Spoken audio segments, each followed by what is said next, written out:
Ako naniniwala ako na the Vice President is not as popular as before. Naniniwala ako na nakita na ng taong bayan ang nangyayari. And I think that they are deciding. They are actually looking now for evidence. Oo. Yung survey na nakalagay, the more than 50% ng taong bayan tumitingin na ano ba talaga yung ebidensya. Oh, palagay ko nabawasan na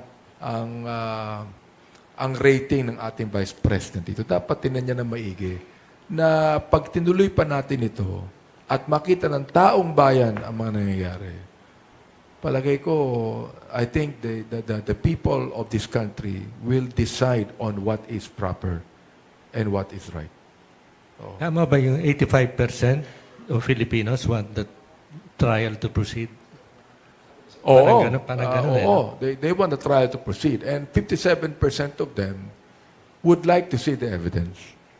Which is okay. Sa akin, sinasabi ko, sana hindi maging exercise of politics ito.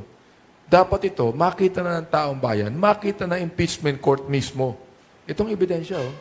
Ito, nakalatag sa inyo. Oo.